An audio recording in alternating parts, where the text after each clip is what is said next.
الحمد لله رب العالمين والعاقبة للمتقين ولا عدوان إلا على الظالمين. أشهد أن لا إله إلا الله وحده لا شريك له إله الأولين والآخرين، وأشهد أن سيدنا وحبيبنا محمدا عبده ورسوله إمام الأنبياء والمرسلين.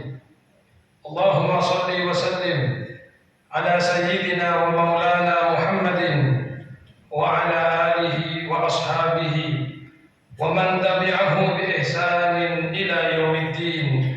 أما بعد، فإني أوصي نفسي وإياكم بتقوى الله، فقد فاز المتقون.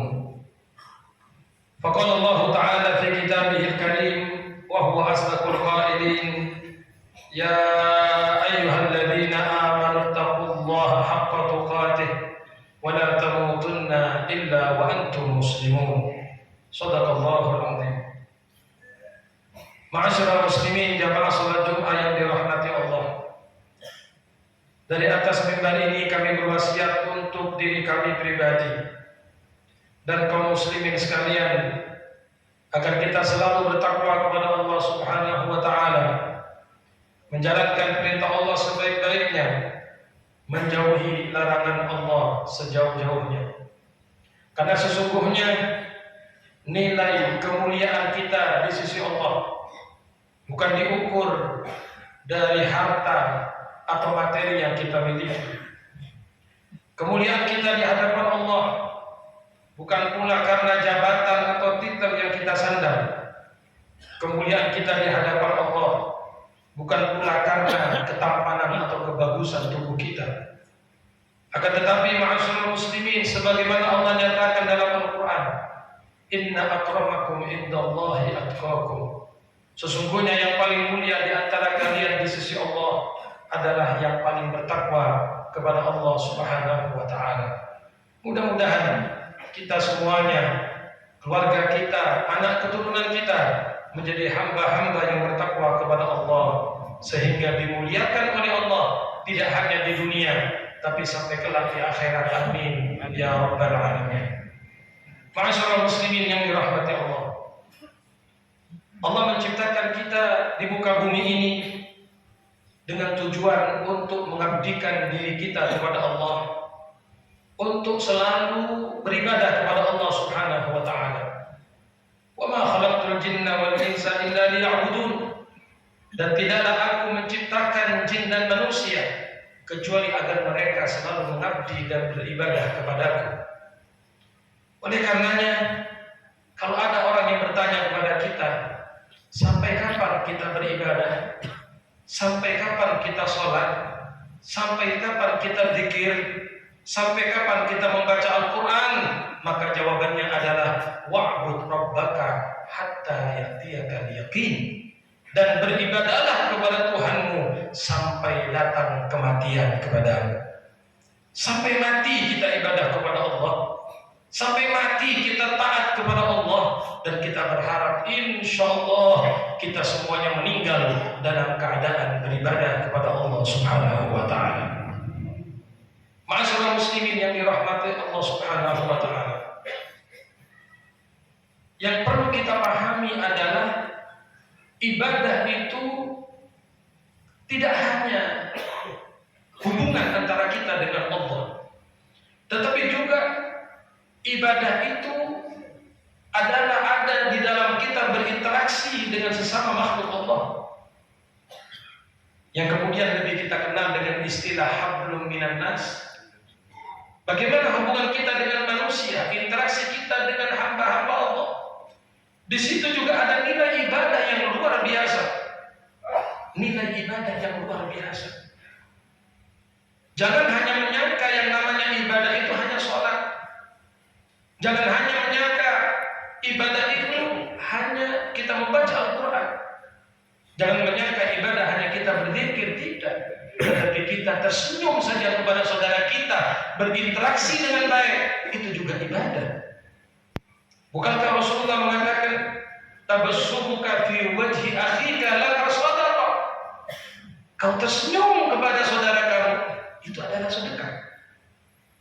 Bukankah Nabi Muhammad SAW juga mengatakan, ketika kita lewat di jalan, lalu di situ ada duri misalnya, kita singkirkan duri itu juga ibadah. Karena kita niat untuk menyelamatkan saudara kita. Kita niat agar orang lain tidak terkena duri itu. Jadi jangan berpikiran sempit, ma'asyiral hadirin. Banyak lahan ibadah, sangat luas lahan ibadah ini. Bahkan kadang-kadang ibadah yang berupa interaksi kita dengan manusia mungkin pahalanya lebih banyak, lebih besar antara hubungan kita dengan Allah Subhanahu wa taala.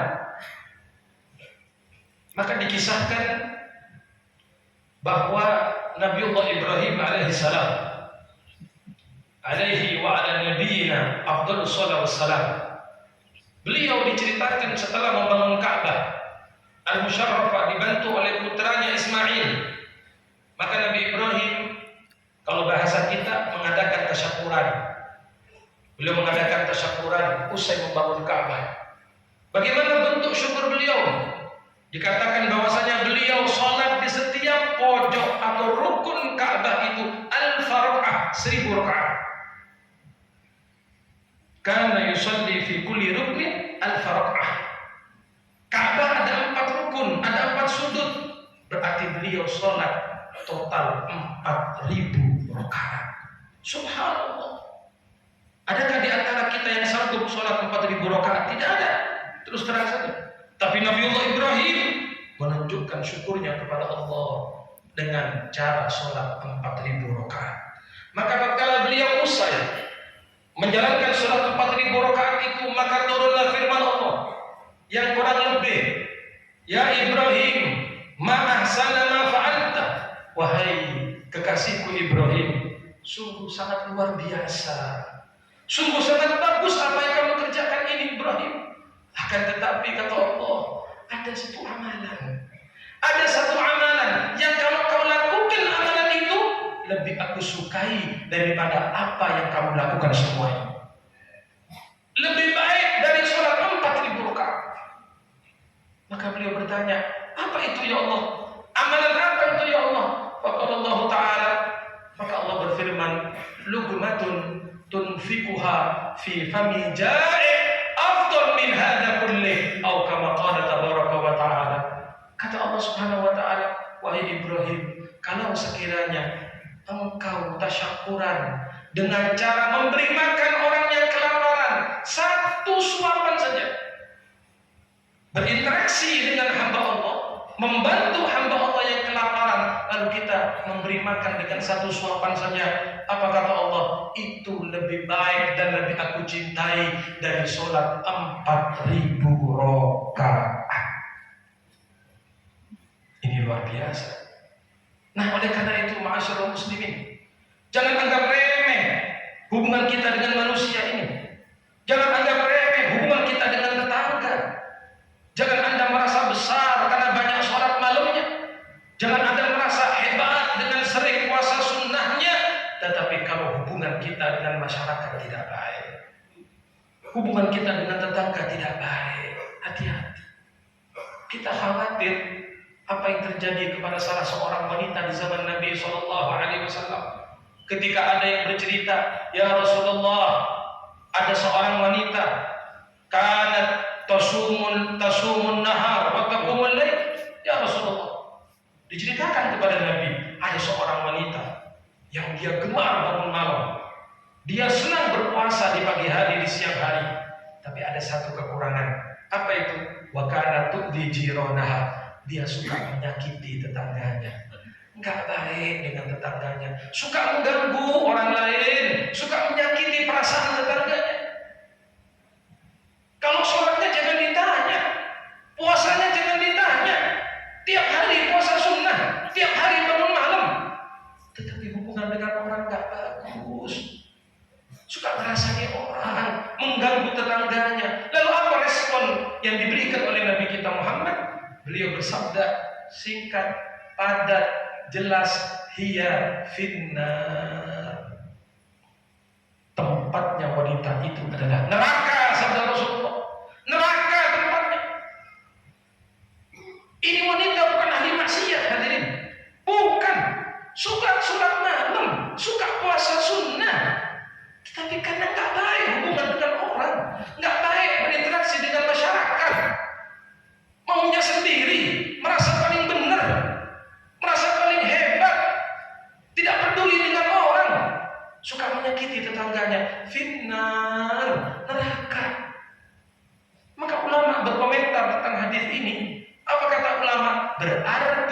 selama ini puasanya, sholat malamnya sia-sia karena dia tidak baik hubungan dengan orang lain. Na'udzubillah, kita tidak mau menjadi orang yang seperti itu. Nah, oleh karena itu, ma'asyiral muslimin yang dirahmati Allah, ayolah jaga hubungan kita dengan Allah sebaik-baiknya. Kerjakan sholat, puasa di bulan suci Ramadan, puasa sunnah kita kerjakan, zikir kita kerjakan, baca Quran tiap hari, tetapi juga perhatikan keadaan orang di sekitar kita. Lihat tetangga kanan kiri kita. Kalau kemarin, alhamdulillah, kita sudah membeli baju hari raya, pertanyaannya, apakah mungkin di sebelah rumah kita, sebelah kanan atau kiri rumah kita, mereka tidak bisa membeli baju hari raya?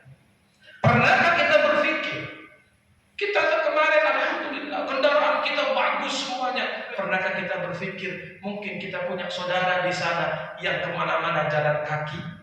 Bahkan mungkin adik kandung kita, saudara kandung kita hidup dalam kemiskinan, mereka tidak punya apa-apa, sementara kita hidup dengan kekayaan. Di mana kepedulian kita kepada saudara-saudara kita? Mohon maaf, ma'asyiral muslimin yang dirahmati Allah. Mohon maaf sebelumnya, banyak di antara kita kadang-kadang lebih peduli dengan orang lain daripada saudaranya sendiri. Orang lain dibantu, yang jauh didatangi, yang jauh dibantu, tetapi saudaranya sendiri, adiknya sendiri miskin, gak peduli dia. Misalnya miskin, gak peduli dia. Bibinya, pamannya gak punya apa-apa, gak punya baju hari raya, dia juga gak peduli. Bahkan ada satu riwayat yang menyebutkan, sedekah Anda kepada orang lain tidak akan diterima oleh Allah kalau masih ada keluarga Anda yang hidup dalam kemiskinan. La tuqbal shadaqatu ahadin wa ahluhu muhtaj ilaiha. Ada riwayat yang mengatakan tidak diterima sedekah kita kepada orang lain kalau ternyata ada keluarga kita yang membutuhkan akan sedekah itu. Oleh karena itu, ma'asyiral muslimin yang dirahmati Allah, mari melalui mimbar yang mulia ini, perbaikilah hubungan kita dengan orang lain, perbaiki hubungan kita dengan tetangga kita, perbaiki hubungan kita dengan saudara kita. Insya Allah, kalau kita benar-benar menjaga hubungan ini dengan baik, kita selalu menyenangkan mereka, idkhal surur, menyenangkan kepada saudara kita orang umat Islam, maka insya Allah kita akan menjadi penghuni surganya Allah Subhanahu wa Ta'ala. Mudah-mudahan Allah memberkati kita semuanya. Insya Allah hajat kita dikabulkan oleh Allah dengan memenuhi hajat saudara-saudara kita.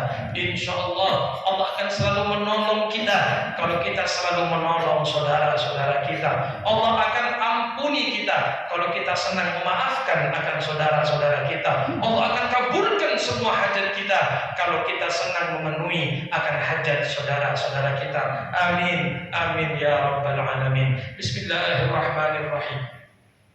Wal 'ashr innal insana lafi khusr illa alladhina amanu wa 'amilus shalihat wa tawasaw bil haqq wa tawasaw bis sabr. Barakallahu li wa lakum fil Qur'anil 'azim wa nafa'ani wa iyyakum bima fihi minal ayati wa dzikril hakim. Aqulu qawli hadza astaghfirullah li wa lakum innahu huwal ghafurur rahim.